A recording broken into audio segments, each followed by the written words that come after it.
Welcome back to Let's Play Legacy of Kain, Soul Reaver.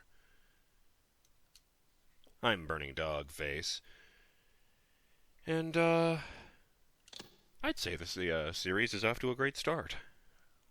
Thanks y'all for the warm welcome it received in the comments. Starting with, shout out to Yornik, who says, "Oh, hell yeah, this game sure looks promising. And yes, everybody's gangsta until Cthulhu pulls you from the lake of acid and makes you his errand boy. Also, the Sluagh are creatures from the Celtic mythology, sort of molded from the souls of the unforgiven dead. Just when you thought it was over, knowledge! That's actually very interesting. I didn't know that. Shout out to Justin Jones, who says, 1999, the year I graduated from high school. Oh God, Emperor, we're starting to creep up on 30 years ago. I'm almost there with you. I graduated in '02. I did play the previous game, Blood Omen, on the PSX, says Justin, but I didn't get very far. I still remember that incredible introduction cinematic. I heard about the second game, the one you are playing, but never tried it. I think I was too busy playing Final Fantasy Tactics, or this is when I started to become a PC gamer and began my love affair with StarCraft. Yeah, that was about the right time. That came out in '98. That was a crazy year for games. Just look up how much shit came out in '98. Right, my nonsense aside, time to go on another adventure with you. Timestamp. That was a hell of an intro. The game's audio levels for dialogue are very low. Not sure you can do anything about it, though. Oh. Actually, there is. There we go. Sound effects, music, and dialogue all had their own audio settings, so I just turned the one for dialogue up by one. Incidentally, they all defaulted to 6, so I feel like that's a number of the beast joke.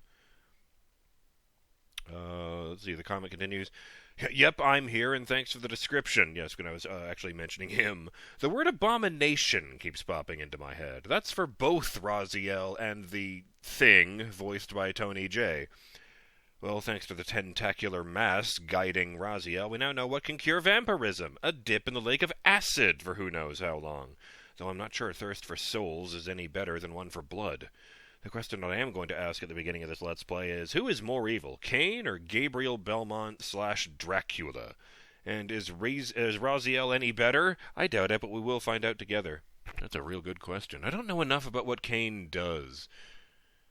Because Dracula's a son of a bitch. But that particular version of Dracula was doing things that were irredeemably evil for technically a good reason. He wanted to be a lesser evil so that he could bring down the devil himself. So yeah, he kills people, he drinks blood, but technically he's fighting against evil, so it's confusing. Oh yes, and timestamp here.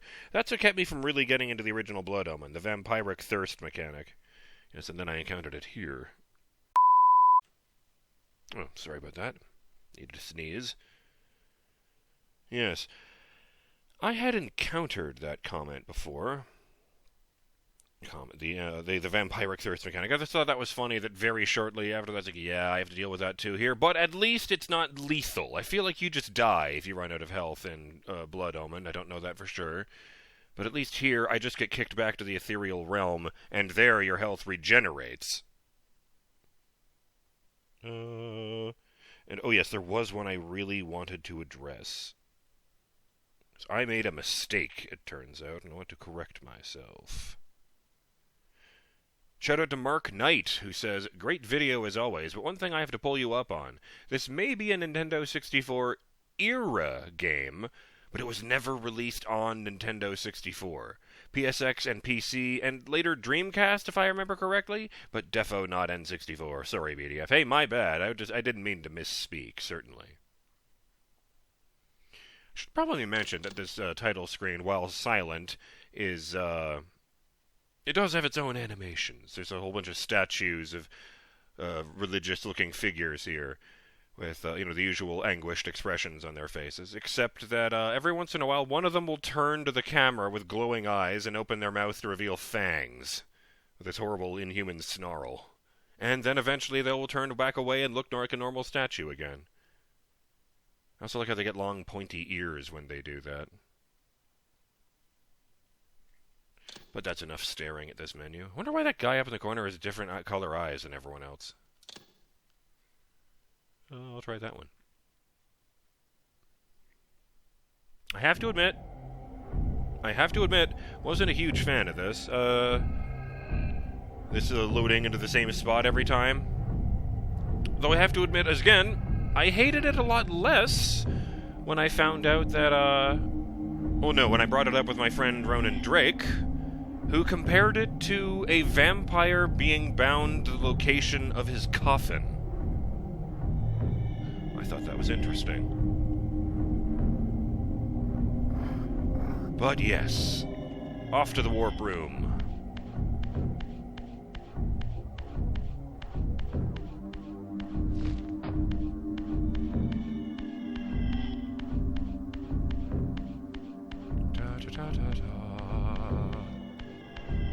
I feel like if the Souls-like genre had existed in this era, this is what it would be like, where you'd always load back to the same place, but you could warp to any of the areas you had explored already. Can't stand in the right spot. There we go. Oh no, the symbol. No, that wasn't it. It was this button.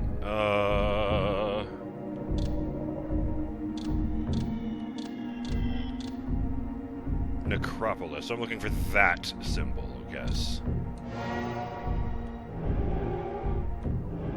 That one is me. Actually, it wasn't that one, Melchiah. Huh. I'll see if that other symbol is here anywhere.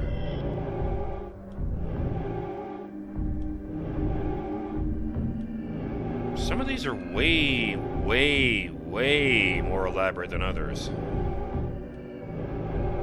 What the hell is that? That's just a whole clock, man. Oh, I looped around. Fine, I guess I will go to the M.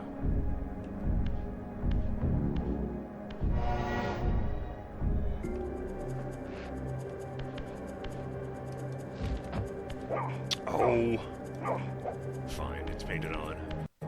Oh, hey! What the hell? I did not need a hitch as I was ending into this auto camera scroll area.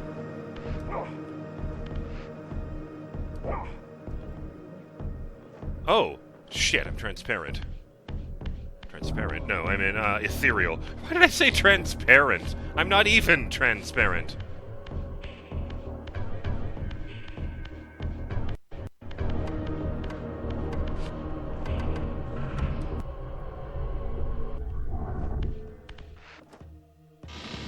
Shameful amount of hitching going on today.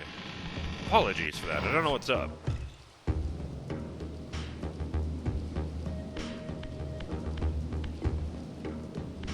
Oh, right.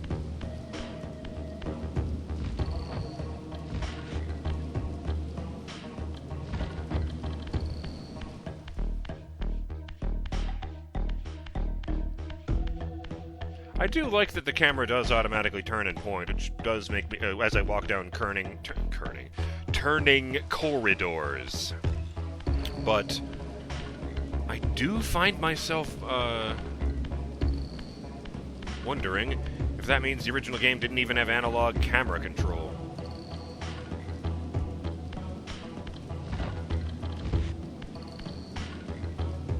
I mean, okay, the console I had the most experience with was the N64, which only had the one analog stick, so that would certainly do it.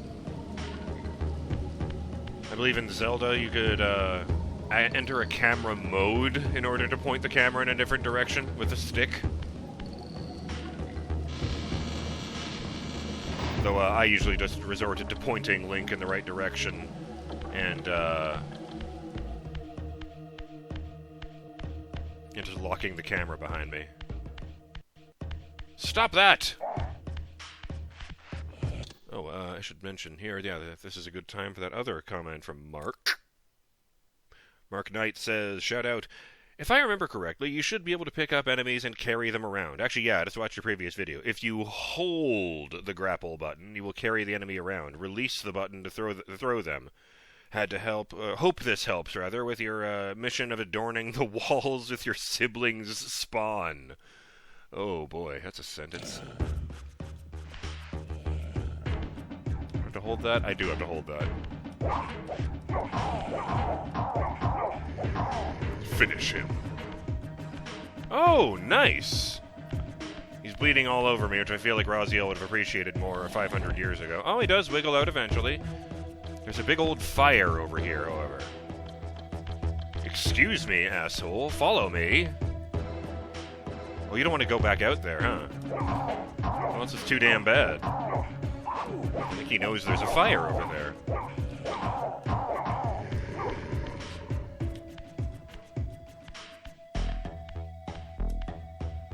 Let's keep tossing you over there.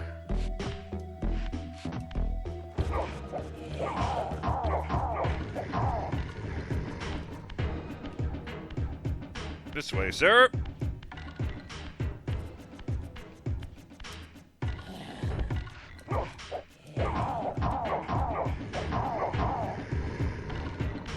I gotta borrow this.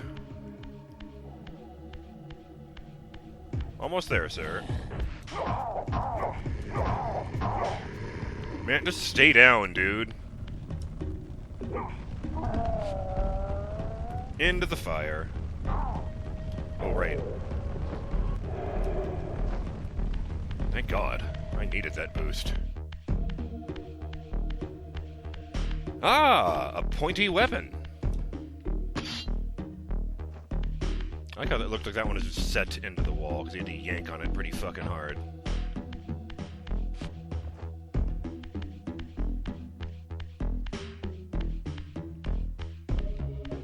Oh no, that's right, yes.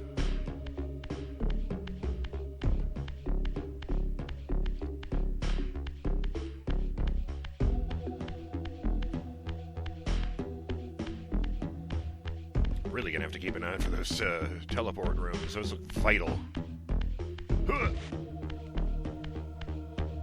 I think that's not even the high jump. The guy just jumps his own height, and it's not considered significant.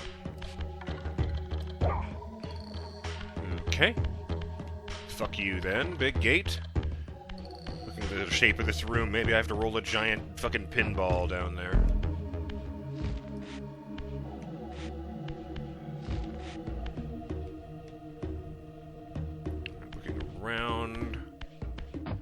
Was there more than one of those things that needed burning in any given area? Brazier, get off of the goddamn...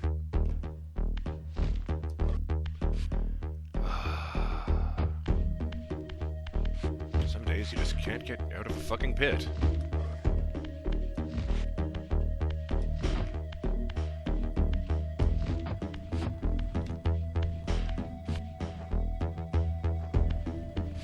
I burned the supports. I didn't burn all of the supports, I think was the trick, yeah.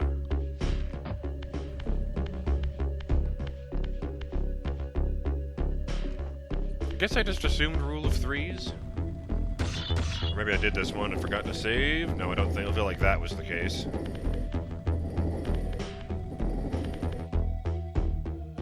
Burn, baby, burn!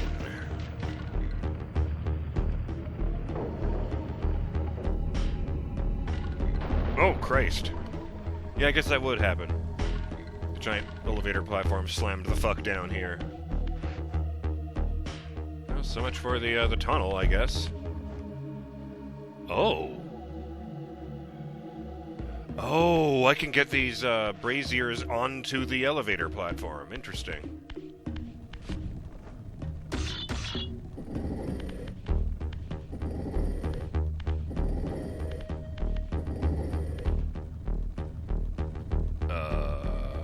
Guess I'll put this one over here. They're all the same, so I don't think it matters.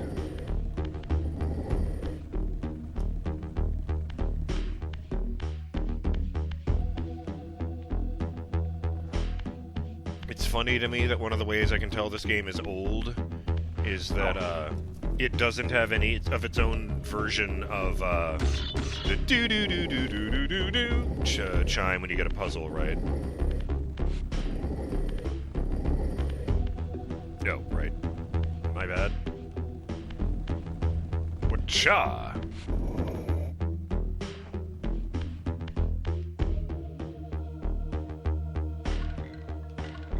Where where do the other two go?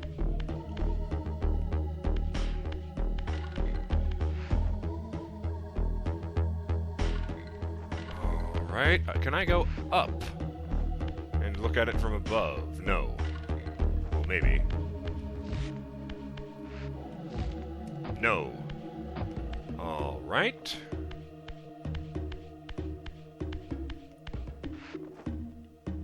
Nothing above that I'm trying to burn.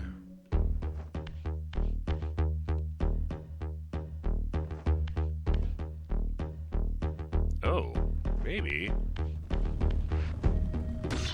That would explain there's only 2 circles. If I could just supposed to do this. Oh, I heard a click.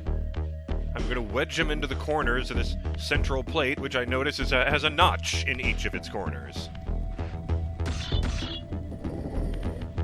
Let's listen carefully. Yeah, that sounds about right.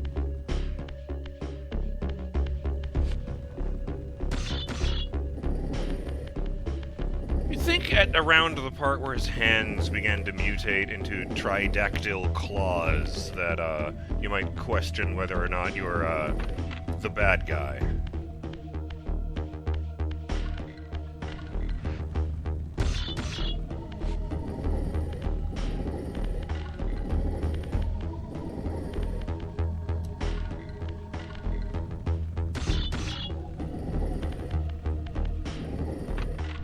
Yep, down goes the middle.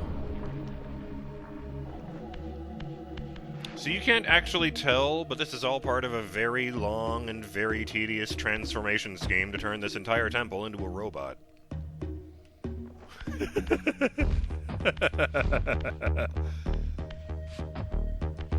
Aw, jeez. I've got less energy. Is this open yet?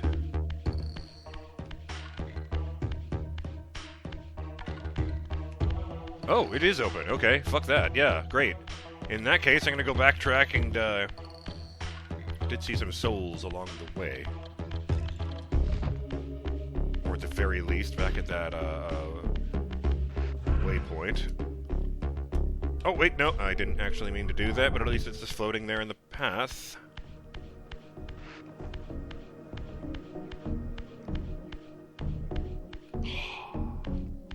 What is that? I thought I heard a fucking... Oh, what are the fat guys from Doom called? Mancubus.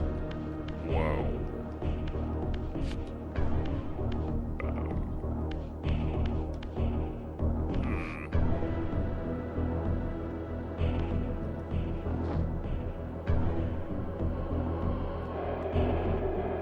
Yeah, that'll do it.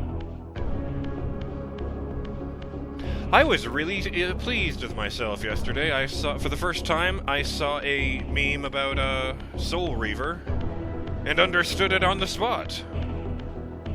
It was the Soul Reaver experience, and it's just this surprisingly amusing chibi drawing. Oh yeah, I need to find a spot to warp back over, don't I? I can't just do that wherever on this side. It's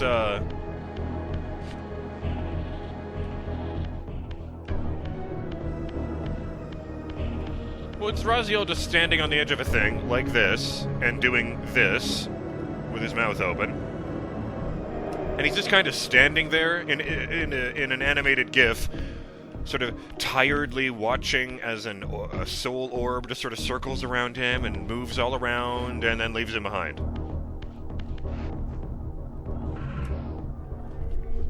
And look, there's a staff. Oh, SR1 Between the Zones achievement unlocked. Shift 50 times during the one playthrough. And here's a staff.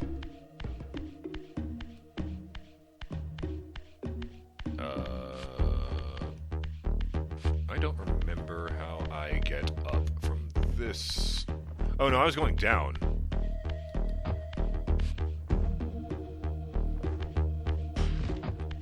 What was on this side? Oh, yes, the... right.